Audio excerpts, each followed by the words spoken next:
Existe-t-il une histoire secrète des États-Unis que les médias choisissent d'ignorer?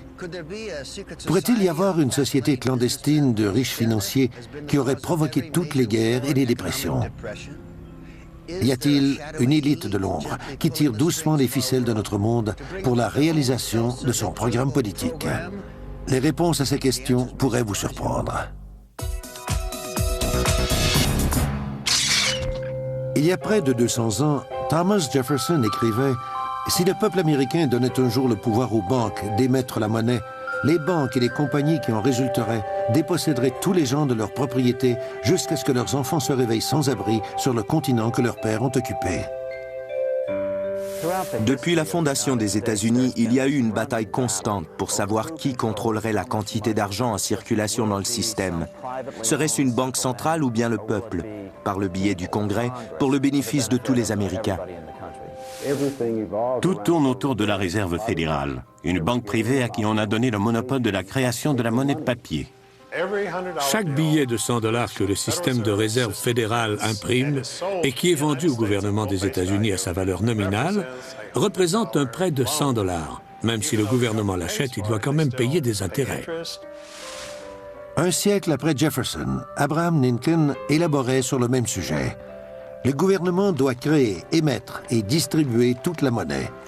La création de la monnaie est une prérogative suprême du gouvernement. En suivant ces principes, les contribuables vont économiser des sommes importantes en intérêts et l'argent va cesser d'être le maître pour se mettre au service de l'humanité. En quoi les peurs exprimées par Jefferson, Lincoln et les économistes contemporains sont-elles liées à ce que le président George Bush appelle le nouvel ordre mondial? C'est une conspiration, il n'y a pas d'autre mot. C'est une conspiration contre le peuple américain et le monde occidental.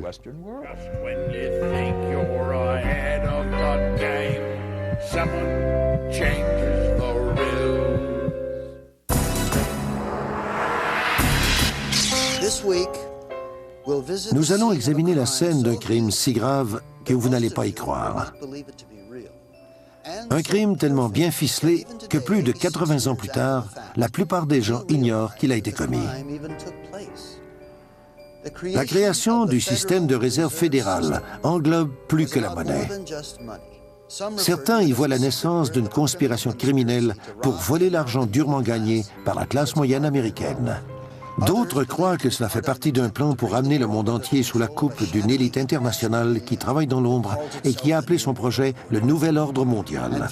Au milieu de tout ça, on retrouve des guerres, des assassinats et des Martiens. En fait, si ce n'était pas de ces Martiens, vous auriez peut-être entendu parler de cette conspiration incroyable il y a bien longtemps. We know now, within the early years of the 20th century, this world was being watched closely by intelligences greater than man's. Le 30 octobre 1938, le réseau Mercury interrompt la musique de Ramon Raquello et son orchestre en direct de l'hôtel Park Plaza de New York pour la présentation d'un bulletin spécial. La célèbre diffusion de la guerre des mondes commence ainsi et décrit de façon hyper réaliste une invasion de Martiens. Avant la fin de la soirée, 1 million de personnes prises de panique ont envahi les rues. Extremely surprised to learn that a story which has become familiar to children through the medium of comic strips and Durant 50 ans, un lourd secret a pesé sur cet événement. Il semblerait que la diffusion de la pièce d'Orson Welles ne soit pas un simple exploit artistique. had such an immediate and profound effect upon radio listeners.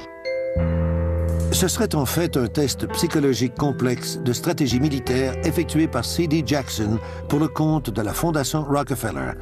Quand les résultats sont analysés 2 ans plus tard, ils sont distribués à des groupes élitistes qui se tiennent loin des feux de la rampe. On compte parmi eux le groupe Bilderbergers, la Commission trilatérale, le Conseil des relations étrangères et la Réserve fédérale.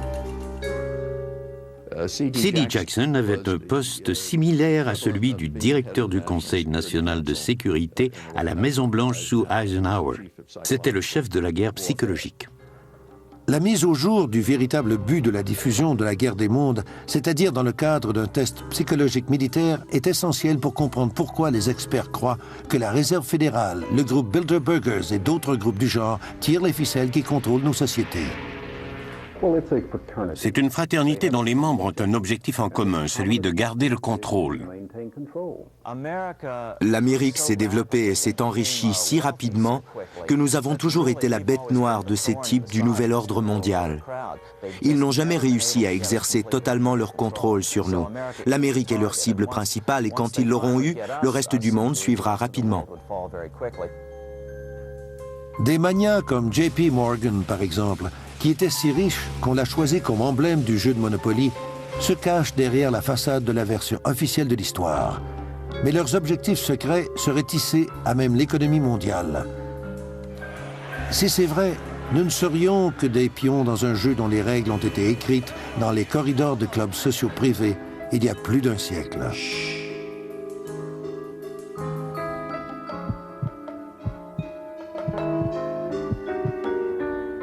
Au large de la côte de la Géorgie, à des centaines de kilomètres au sud de New York, la capitale bancaire du monde, se trouve l'île Jekyll, une retraite d'hiver pour les personnes riches et célèbres.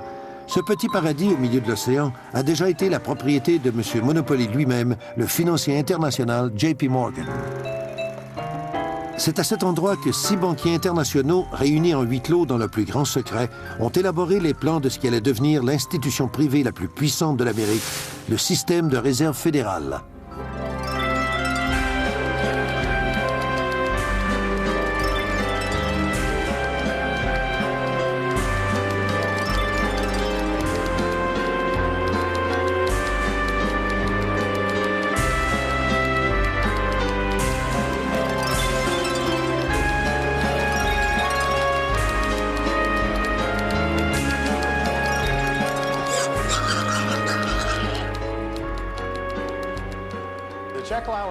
L'histoire de l'île Jekyll est l'une des histoires les plus fascinantes du XXe siècle. Vous avez ces banquiers qui prennent ensemble un train réservé à Hoboken. Imaginez 5 des banquiers les plus importants du monde dans le même train. Les journalistes voulaient savoir ce que cela cachait, mais pendant des années, le secret est resté impénétrable. C'est à la demande du célèbre poète Ezra Pound que Eustace Mullins commence sa propre recherche sur les origines véritables de la Réserve fédérale. Plusieurs des jeunes amis artistes et écrivains d'Ezra Pound sont morts durant la Première Guerre mondiale. Il voulait comprendre pourquoi ils étaient morts. En fouillant chacun des livres dans chacune des allées de la section économie de la librairie du Congrès, je suis tombé sur un petit magazine qui racontait l'histoire de l'île Jekyll. Quand je l'ai apporté à Ezra Pound, il était aux anges. C'était la découverte la plus importante de sa vie. Ezra Pound appelle cette histoire le plus grand roman policier du XXe siècle. Mais pourquoi? Andrew Gray, le petit-neveu de l'un des 6 hommes qui ont comploté pour la création du système de réserve fédérale, se moque de ceux qui parlent de cabale secrète. Je me demande pourquoi la réunion de l'île Jekyll doit nécessairement être vue comme un complot. D'abord, mentionnons que la nécessité de confidentialité ne veut pas forcément dire qu'il y a conspiration. Les lois importantes ne peuvent pas être élaborées sur la place publique.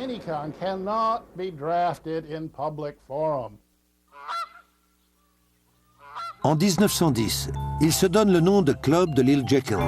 Ensemble, les membres représentent 1/6 de la richesse mondiale. Ils désirent tellement que les réunions restent secrètes qu'ils utilisent des noms de code même entre eux. Pour les initiés, la phrase « Nous allons en Jamaïque » veut dire qu'ils se rendent à l'île Jekyll. L'excuse pour justifier le tout a été la crise monétaire de 1907, qui a été manigancée par Jacob Schiff et Rockefeller pour prendre le contrôle de sociétés qui les intéressaient. Ils ont dit « Nous venons de vivre une autre crise nationale, nous devons élaborer une réforme bancaire ». La naissance du système de réserve fédérale a eu lieu en secret sur l'île Jekyll en Géorgie. Le sénateur Aldrich, qui était le président de la commission monétaire, y était. Je connaissais son fils Winthrop Aldrich, qui était le président de la banque Chase. Le plan Aldrich, comme on l'appelle au début, reçoit une telle opposition de la part des démocrates et des progressistes comme William Jennings Bryan que malgré les pressions intenses des grands financiers, le projet de loi n'est pas adopté. Une fois que le plan Aldrich a été mis de côté, les banquiers ont tout de suite mis en œuvre leur plan B.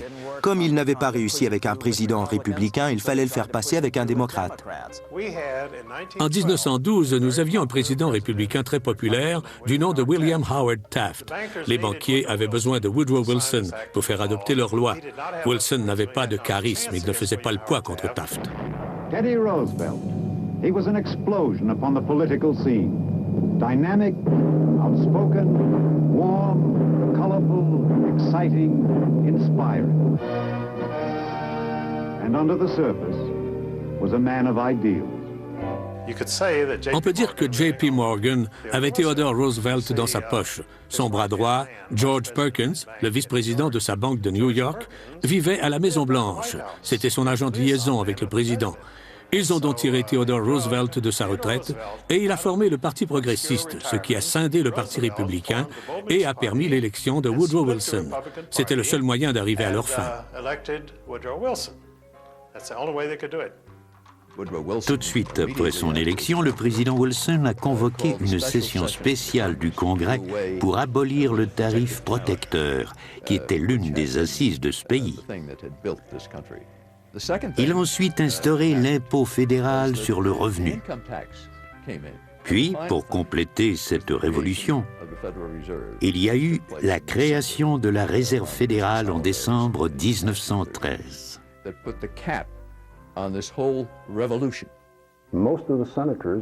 La plupart des sénateurs étaient retournés chez eux pour Noël. Dans le milieu législatif, c'est ce qu'on appelle une opération bien huilée. Toute l'affaire s'est passée sans tambour ni trompette. Le président a signé, c'est devenu une loi de notre pays. Un des opposants les plus farouches de la Réserve fédérale était le représentant du Minnesota, Charles Lindbergh. C'était le père de Lucky Lindbergh, le premier homme à traverser l'Atlantique en solitaire. Lindbergh s'est battu comme un tigre et a dit de la loi de la Réserve fédérale que c'était le pire crime législatif jamais commis dans l'histoire des États-Unis. Et il avait peut-être raison.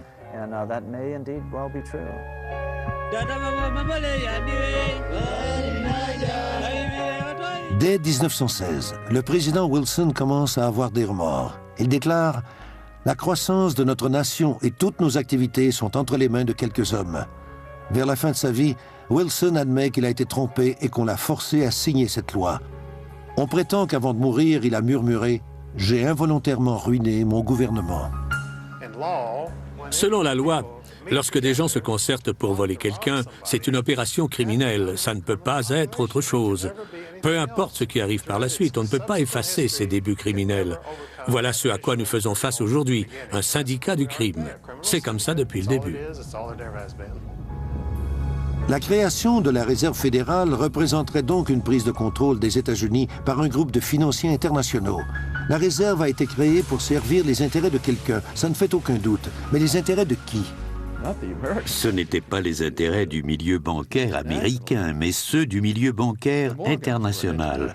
Les Morgan avaient des avoirs à l'échelle mondiale. Ils ont d'abord fait fortune en Angleterre et ils se sont associés aux Rothschild et à d'autres personnes. La famille Rothschild est l'une des plus riches que le monde ait connues. Au début des années 1800, ils étaient les banquiers les plus importants d'Europe. À la fin du 19e siècle, ils auraient contrôlé la moitié de la fortune mondiale. Derek Wilson, le biographe des Rothschild, a déclaré que les critiques de cette famille ont raison de s'inquiéter. L'empire des Rothschild est le plus puissant empire financier qui ait existé et il est en mesure de contrôler les gouvernements dans les coulisses. Le pouvoir économique et le pouvoir politique vont de pair. Mayer Rothschild de la Banque d'Allemagne a déclaré « Donnez-moi le contrôle du système monétaire d'un pays et peu m'importe qui écrit les lois ». Rothschild, en 1820, avait plus de pouvoir que ses successeurs n'en ont jamais eu. Cette déclaration est plutôt absurde. La Réserve fédérale ne contrôle pas la masse monétaire, elle l'influence. Déclarer que la Réserve fédérale ne fait qu'influencer la masse monétaire, c'est comme dire qu'un voleur qui vous menace de son fusil peut seulement vous influencer à lui donner votre argent. Bien sûr, si vous lui donnez votre argent, vous avez la vie sauve, mais vous vous retrouvez sans le sou. Depuis 30 ou 40 ans, les activités de la Réserve fédérale ont un retentissement international parce que le système bancaire est plus global. On ne peut plus réguler la masse monétaire des États-Unis uniquement par les banques fédérales de district. La Réserve fédérale contrôle tout ce qui touche l'argent. L'argent est présent partout et tout le monde en veut. Quand vous donnez à une institution le monopole de l'émission de la monnaie, vous donnez un contrôle total à cette institution. Si vous avez de l'argent, vous pouvez faire passer toutes les lois que vous voulez. Peu importe si c'est Bill Clinton qui est président ou si un tel est sénateur du New Jersey, car vous faites un chèque et vous pouvez changer de sénateur. Une des questions les plus délicates dans ce débat est de déterminer à qui appartient la Réserve fédérale. La Banque de la Réserve fédérale de New York appartient en majorité à 5 banques d'affaires de Londres créées par la Banque d'Angleterre. L'Angleterre, qu'on considère plutôt comme un satellite politique des États-Unis depuis quelques années, serait-elle la puissance qui tire les ficelles de la politique internationale? Peu importe qui possède la Réserve fédérale. Ce qui compte, c'est ceux qui la contrôlent. Le gouvernement a donné aux banques un monopole et maintenant, le département de la justice ne fait rien pour empêcher les fusions bancaires. Un monopole ne peut exister qu'avec l'aide du gouvernement et celui-ci a beaucoup aidé le monopole des banques.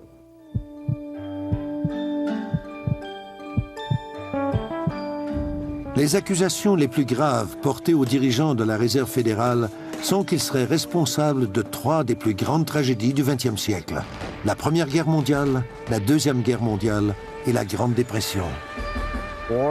La guerre est probablement l'activité qui génère le plus de profit pour un banquier international.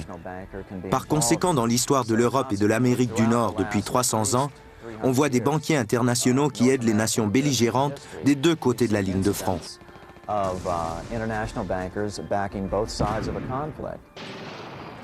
Ils essayaient de provoquer une guerre en Europe depuis 1885, mais les banques centrales d'Europe avaient déjà ruiné toutes les nations européennes.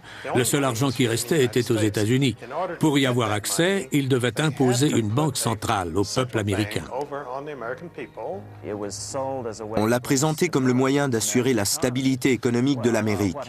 À peine une décennie après la fondation de la Réserve fédérale, qu'est-ce qui arrive? Tout simplement la plus grande dépression de ce siècle. Pendant les 16 mois qui ont précédé le krach de 1929, la Réserve fédérale a augmenté la masse monétaire de 62%. Ce qui est arrivé ressemble beaucoup à ce qu'on vit aujourd'hui. Les gens achetaient, vendaient, garantissaient, empruntaient en pensant que cette abondance n'aurait pas de fin. Puis, au moment du krach, ils ont cessé d'augmenter la masse monétaire et ceux qui avaient mis en garantie leurs actions, leurs obligations, leurs maisons, leurs autos et leurs comptes d'épargne ont tout perdu.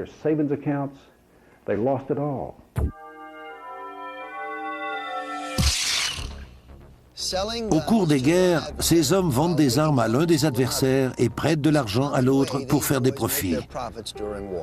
Lorsque les profits commencent à baisser, les financiers comme Jacob Schiff, Max Warburg et JP Morgan savent très bien comment les faire remonter. Vous serez peut-être surpris d'apprendre, et c'est un fait confirmé, que ces gens ont financé Trotsky et Lénine avec des milliards de dollars en or et en prêts pour qu'ils déclenchent la révolution en Russie.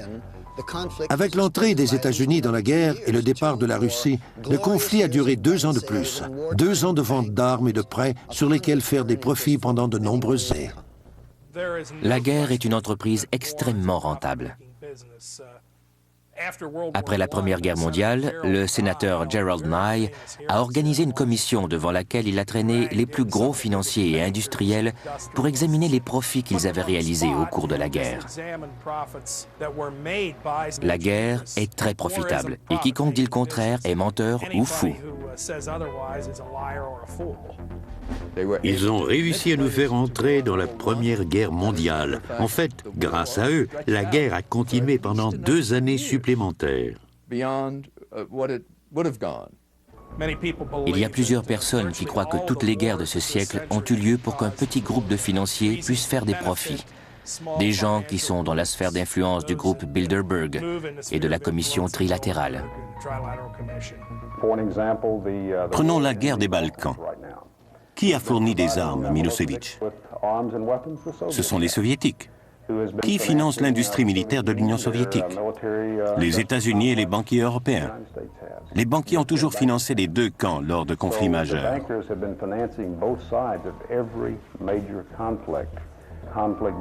Les conflits entraînent le progrès, les conflits contrôlés entraînent un progrès contrôlé. Chaque guerre importante amène son lot de ventes d'armements et de prêts gouvernementaux. Les gens doivent payer des intérêts à la banque. Voilà de l'argent créé à partir de rien.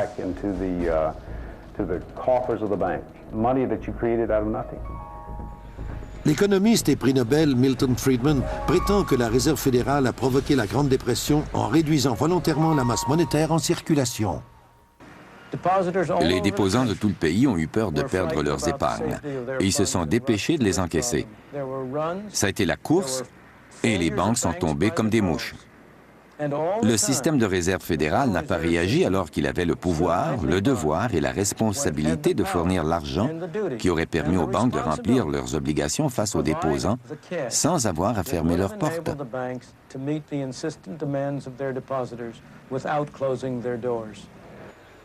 Louis McFadden, membre du Congrès et président d'une commission sur les banques au moment du krach, déclare « La Grande Dépression est un événement intentionnellement causé par des banquiers internationaux qui ont créé une situation désespérée qui leur a permis de sortir de cette crise avec les pleins pouvoirs sur nos vies. » Un mémo a circulé avant la chute du marché boursier. Tous les gros joueurs, les initiés si on veut, se sont retirés du marché à temps. Pendant 4 ans, ils ont tout liquidé. Ils avaient donc de grandes quantités d'argent liquide au moment du krach, ce qui leur a permis d'acheter des compagnies importantes pour quelques dollars. Le gendre de Franklin Roosevelt décrit ainsi la Grande Dépression. C'est le pouvoir financier mondial qui a dépouillé délibérément le public en provoquant un manque soudain d'argent à court terme sur les marchés de New York. Un des initiés, Joseph Kennedy, a vu sa fortune passer de 4 millions en 1929 à plus de 100 millions 4 ans plus tard. Tout comme aujourd'hui, la presse américaine cache certains faits. Ces scènes d'émeutes n'ont jamais été montrées auparavant. Les caméramans ont fait leur travail, mais ces images n'ont jamais été diffusées aux actualités. On contrôle l'information depuis longtemps en Amérique. On ne se prive pas cependant pour diffuser des nouvelles plus frivoles.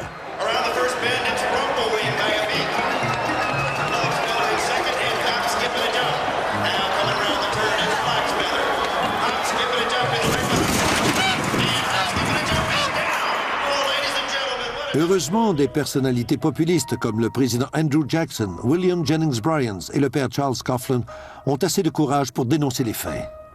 May I remind our president with all due respect that not one of these soldiers cast a ballot on that fateful Good Friday night in the spring of 1917 to force a peace-loving nation like ours to take up arms for the profiteers and the exploiters of mankind. Durant la dépression, le pire ennemi des banques est Huey Long. We've tried the Republican Party, we've tried the Democratic Party, then we've gone back and tried the Republican Party, and now we're back trying the Democratic Party. And unfortunately, whenever we get into power with either one of these parties, we find that the one crying need of our people, the redistribution of wealth, so that none would be too poor and none would be too rich, is always neglected by the party that is in power. How many men ever went to a barbecue and would let one man take off the table what's intended for 9/10 of the people to eat? The only way you'll ever be able to feed the balance of the people is to make that man come back and bring back some of that grub he ain't got no business with. Cependant, l'assassinat est un outil politique que ces fameux initiés connaissent bien.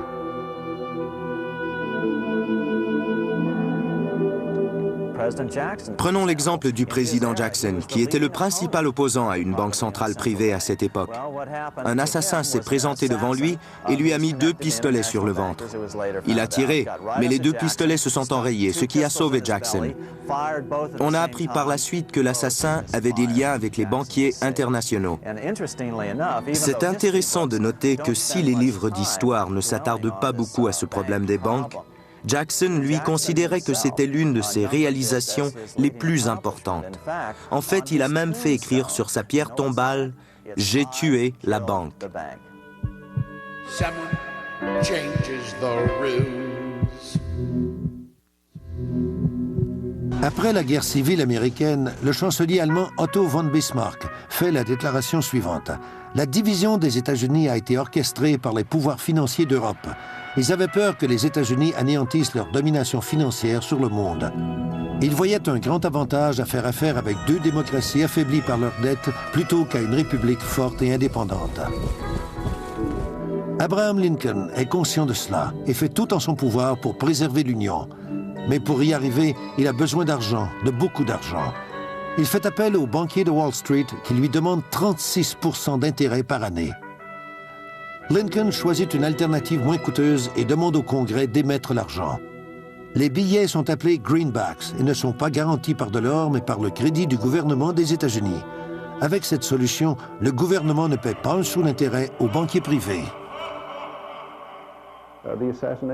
L'assassinat de Lincoln est relié aux banquiers qui voulaient avoir le contrôle de la monnaie. C'est la même chose avec John F. Kennedy, car il voulait réintroduire des obligations du gouvernement plutôt que des obligations de la Réserve fédérale. La Constitution des États-Unis mentionne que le Congrès doit émettre la monnaie et en réguler la valeur.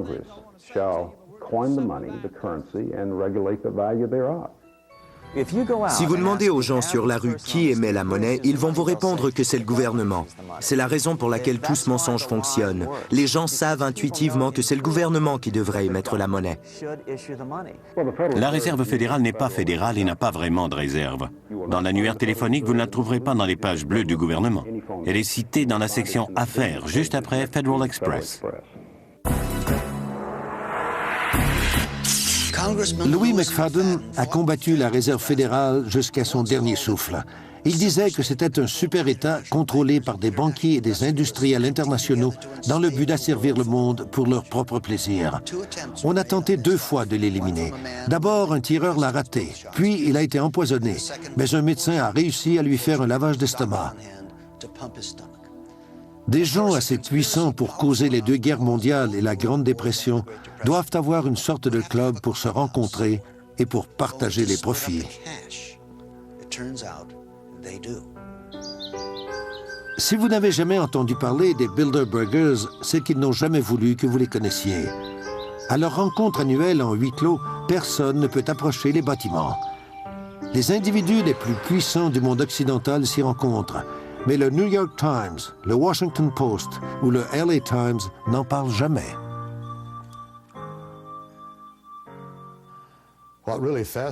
Ce blackout de la presse américaine me fascine. Depuis plus de 20 ans, je vais au Press Club chaque jour. Je regarde les dépêches, les archives et je discute avec mes collègues à qui j'ai souvent posé les mêmes questions. Pourquoi lorsque 120 vedettes de cinéma ou 120 joueurs de football se rencontrent en secret dans un lieu retiré pendant 3 jours, faites-vous des pieds et des mains pour découvrir ce qui se passe?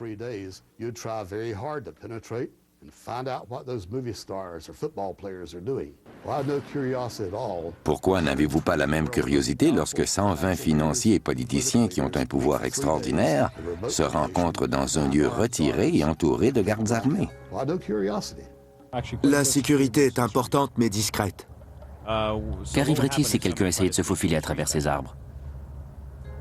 Je l'ignore, mais je n'oserais pas l'essayer. Ce qui transpire de ces rencontres est incroyable.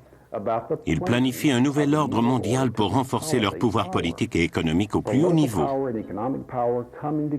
Et les médias, que j'appelle leurs chiens de poche, contrairement à ce que l'on pourrait penser, ne vont pas se battre pour la liberté de presse, pour des audiences publiques ou pour l'accès à l'information. Le silence est assourdissant.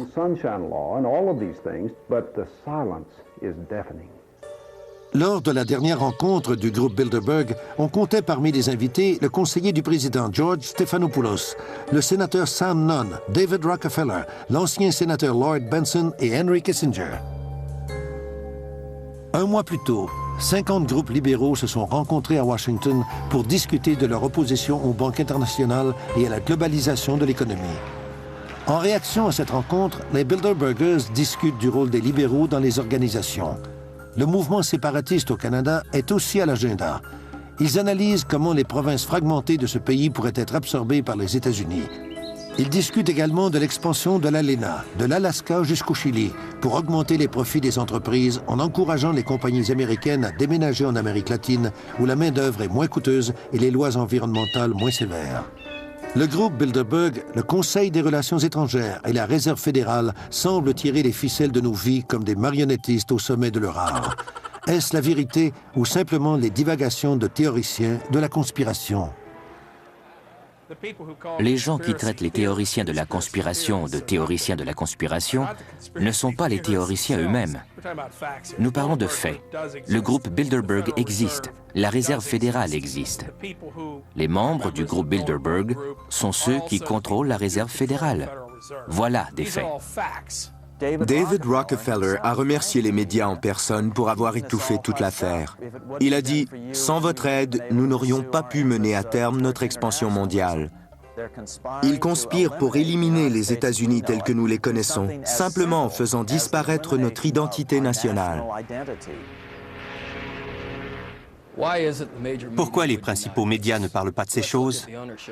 Pour répondre, il faut savoir à qui appartiennent ces médias.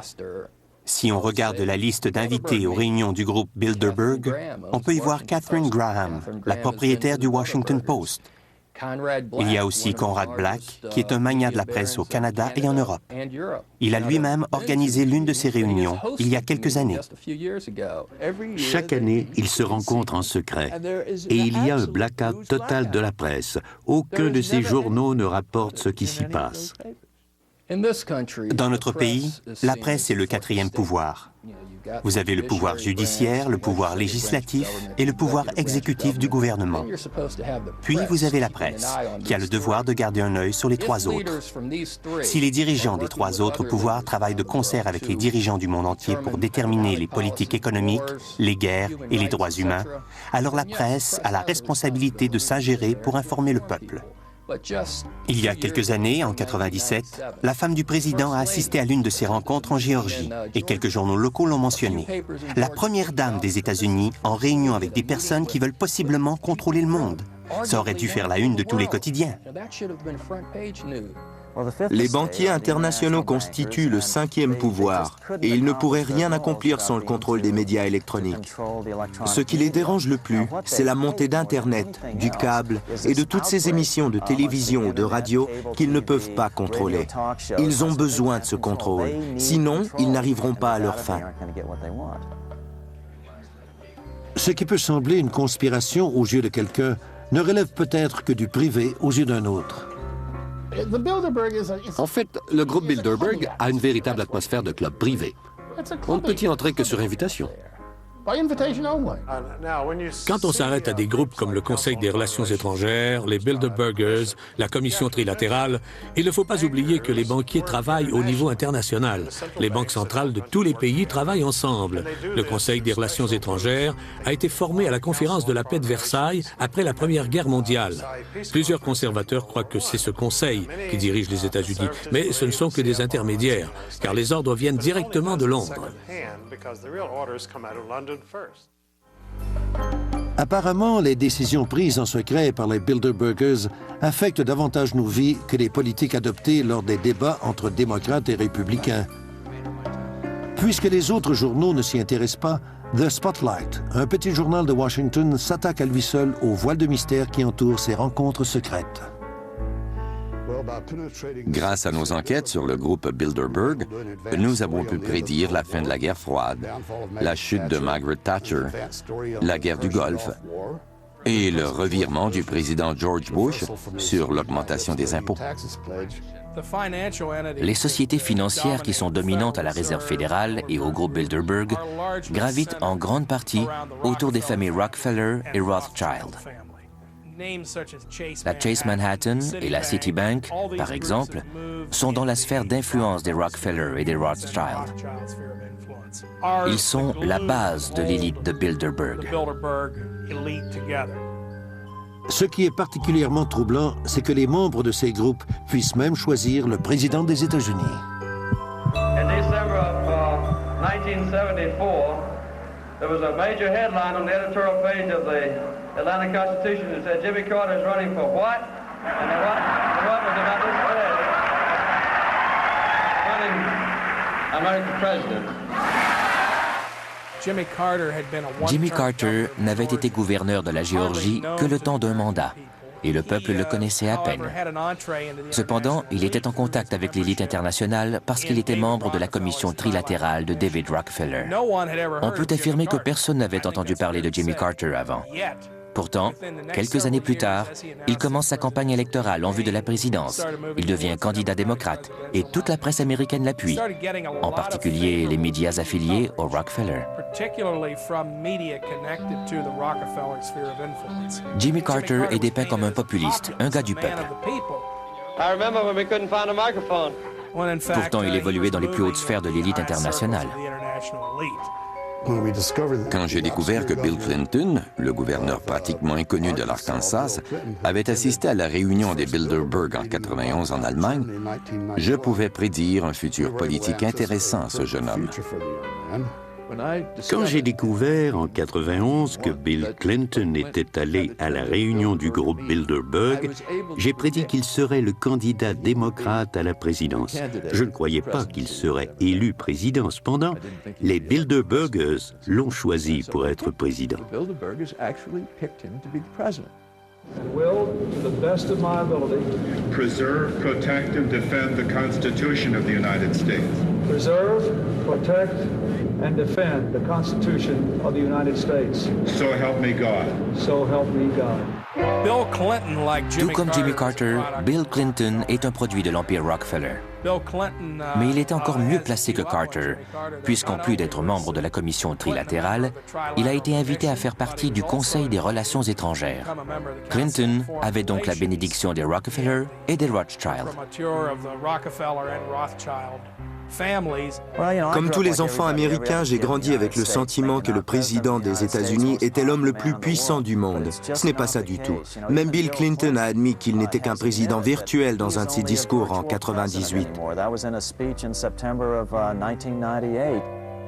Just when you think the economy's stable, just when you think you're made in the shade, someone changes the rules.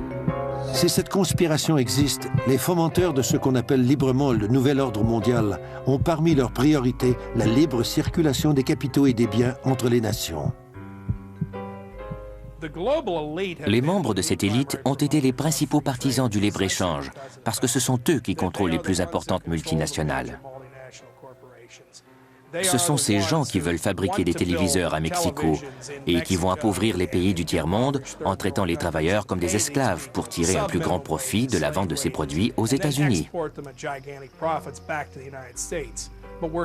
Les principaux médias de ce pays nous racontent que ces liens avec l'élite internationale ne sont que temporaires et que tout cela est bon pour l'Amérique. Mais rien de tout cela n'est bon pour nous. Regardez les gens qui perdent leurs emplois, les familles qui souffrent. Les coupables sont les groupes comme le Bilderberg, la Commission trilatérale et la Réserve fédérale. Ce sont les membres de cette élite qui en tirent profit, pas les citoyens américains. Ces familles occupent le milieu bancaire depuis 500 ans. Elles ont fait la traite des esclaves, le trafic de l'opium. Ces personnes ne sont pas intéressées par un bénéfice de 5% par année. Elles veulent 1000%. Et pour arriver à de telles sommes, il faut tremper dans l'or, les esclaves et la drogue. C'est là que se trouve l'argent.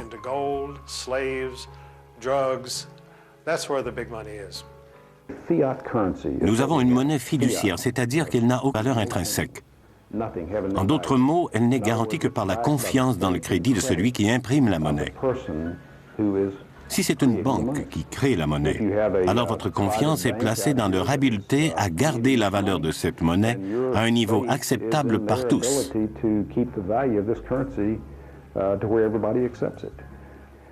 Il faut comprendre que ce sont des gens, pas le gouvernement, ni l'État, ni les banques centrales qui déterminent en fin de compte ce que la monnaie vaut. C'est comme ça depuis 5000 ans.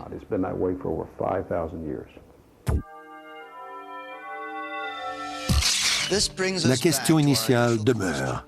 Sommes-nous les citoyens d'une grande démocratie ou sommes-nous victimes d'une sinistre conspiration? Y a-t-il quelque chose de mal à ce que les meilleurs d'entre nous contrôlent notre pays et éventuellement peut-être le monde entier? Les financiers internationaux sont-ils les maîtres de l'univers? Il y a beaucoup d'aspects négatifs à l'organisation du monde par un groupe élitiste. On a toujours dit au peuple américain qu'il contrôlait son destin à travers leurs représentants élus.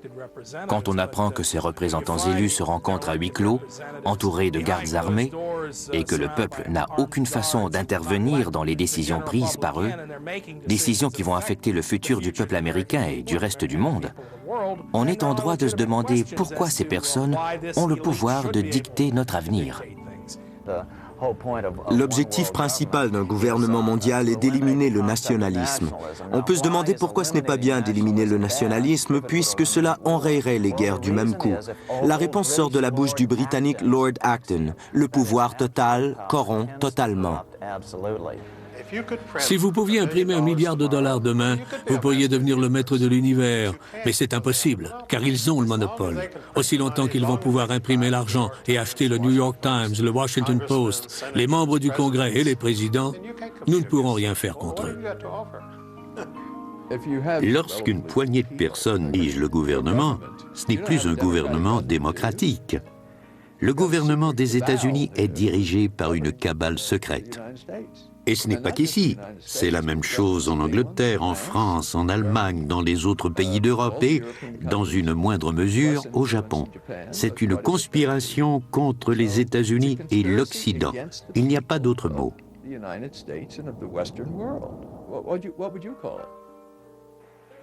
Est-ce que les Rockefeller, les Rothschild et ceux qui gravitent autour de ces familles sont les maîtres de l'univers? Je répondrai ceci. Ils désirent devenir les maîtres de l'univers, mais il y a beaucoup de gens qui vont leur mettre des bâtons dans les roues. Quelle arnaque! Ils créent de l'argent à partir de rien. Ils en ont tellement que l'argent ne compte pas pour eux.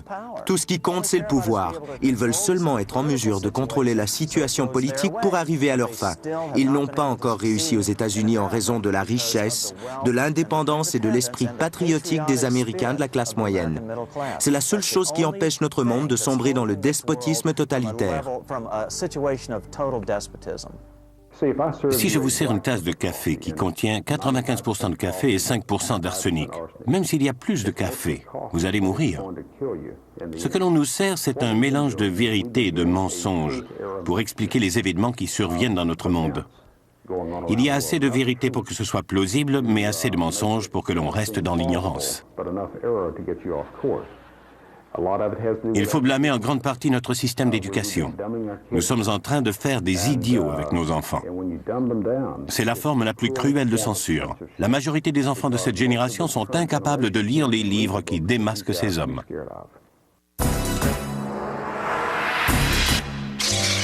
Il semble opportun de conclure avec une citation de l'homme qui a ouvert le bal, Woodrow Wilson, le président rêveur qui voulait changer le monde, mais qui a regretté à la fin de sa vie plusieurs des réalisations attribuées à sa présidence. Il a dit « Nous sommes contrôlés par un groupe d'hommes puissants issus du gouvernement le moins bien dirigé et le plus contrôlé du monde civilisé. » Est-ce que des conspirateurs sinistres contrôlent nos vies? S'ils existent, je ne voudrais pas être l'un des leurs. Les sociétés démocratiques ont toujours été la plus grande gloire de la civilisation humaine. En démocratie, le peuple décide et ne veut pas que l'on décide pour lui. Ces maîtres de l'univers existent-ils? Nous vous avons présenté les preuves, c'est à vous de décider. Just when you think that your life has turned sunny, you're counting your money, tasting the honey. Just when you think you're ahead of the game, someone changes the rules.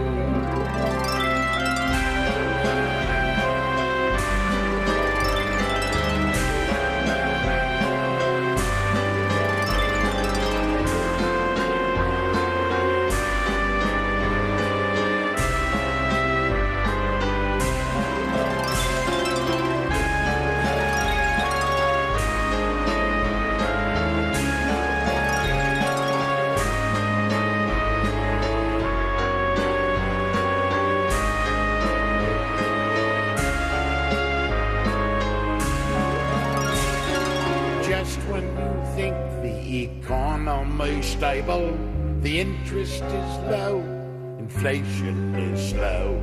Just when you think you're made in the shade, someone changes the rules.